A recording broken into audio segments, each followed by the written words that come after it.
Well, hi there. So in this video, we're going to finish our practice with perfect competition. This is the last of our 3 practice videos. We're going to put it all together, average fixed cost. We're going to figure out shutdown rule, profit maximization, everything there is to do. We'll do it in this practice video. Let's get started.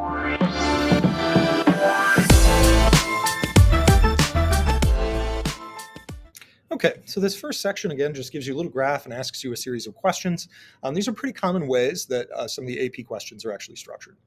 So first it's going to say for this illustrated firm, what ranges of prices? So we're going to actually identify like this price to this price would lead to the firm earning, say, a profit. So for this, it would be any price that's above the average variable or the average total cost. So anything above, what is that, P3. So P3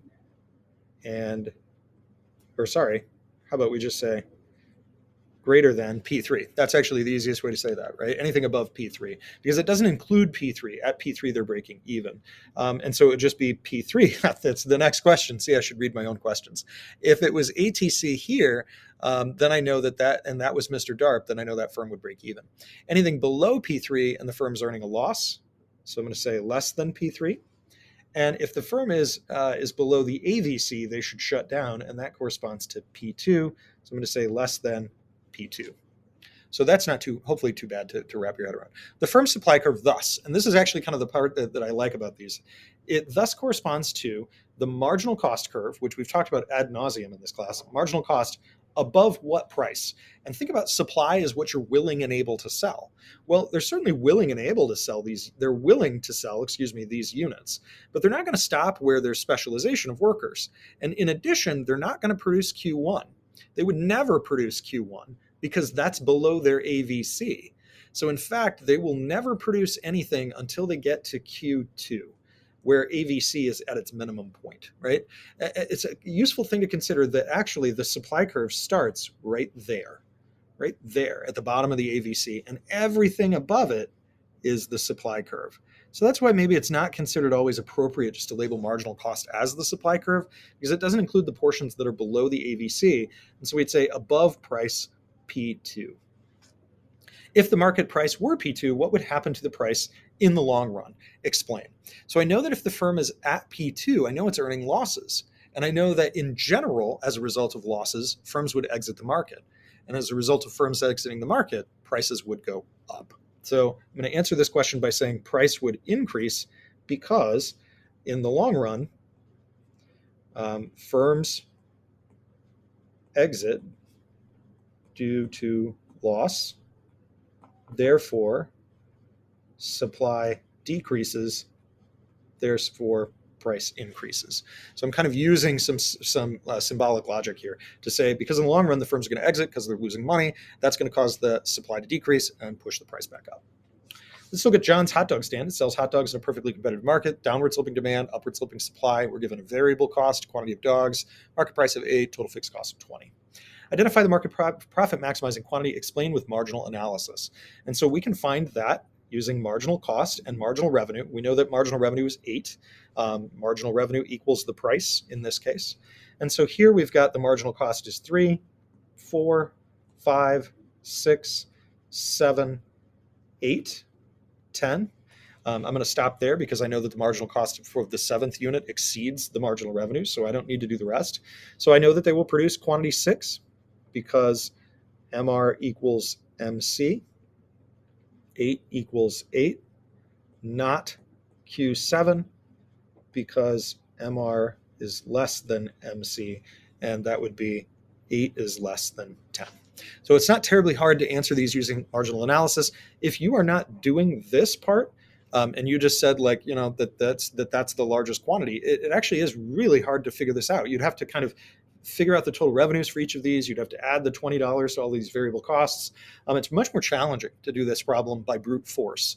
And what I would tell you is that even if you did it with brute force, by adding $20 to every variable cost, by figuring out the TR values for all of these quantities of hot dogs, you're still not going to get credit, right? You have to show marginal analysis. You have to say Q6 because blah, not Q7 because blah. Calculate profit at the quantity we identified in part A, show your work. So the way that we do that, we remember that profit is TR minus TC. And so we can say, what is the total revenue? So I'm going to put TR minus TC. Total revenue is 6 times 8 because we sold 6 and they were sold for 8. And then we're going to subtract total cost. There are $33 of variable and $20 of, so 33 plus 20, and that's our TC. So this is equal to 48 minus 53, and that's a negative $5. Right? So negative $5 here is our ultimate loss. I'm not going to take those brackets off, actually. So calculate the average fixed cost of producing 3 units. Show your work. For this one, we want to do the total fixed cost, which is 20, and 3 units, which is kind of a pain. I don't know why they would give you that number. Why wouldn't they just say 4? That's dumb. Yeah, this is an AP problem, and I think that's dumb. There you go. $6.67. So that one's not too bad. Based on B, will the number of firms increase, decrease, stay the same? Well, because B, we're losing money, we know that they will decrease. Because, and it does say explain, because firms exit due to loss. And I mean, that is literally as much of an explanation as you need to be able to say that one. Based on B, will the market price increase, decrease, stay the same? We would know that it would increase. And this is the same question as what it was earlier. It's just a similar kind of wording. Increase because firms exit, therefore supply decreases. And again, that's going to be our explanation here. Supply is decreasing. And this is the last piece, right? Supply decreasing causes the prices to increase. So what we want to do is kind of link what's going on in the question. We want to be able to say like, well, there's losses and that's causing firms to exit. Therefore, supply is decreasing. Therefore, the price is increasing. Last but not least, now suppose animal property taxes for John's hot dog stand decrease by $1,000 per year. Will the profit maximizing quantity increase, decrease, stay the same? So this annual property taxes, that sometimes throws people, but what they notice is that it just decreases by $1,000. It's like a lump sum, right? This is a lump sum. It's hidden. They're not telling you that it's a lump sum because they don't need to hit you over the head every time with everything. You're not dumb. You can figure this out. This is a lump sum. It's saying, well, we're going to cut your taxes by $1,000. And the property taxes aren't really going to be based on how many hot dogs he sells anyways. Property taxes wouldn't have anything to do with how many hot dogs he sells. And so the quantity that he produces, which is where MR equals MC, is not going to change. No change. And we have to explain it. We'd say because no change to variable cost, so no change to marginal cost. And the price of the product would also stay the same.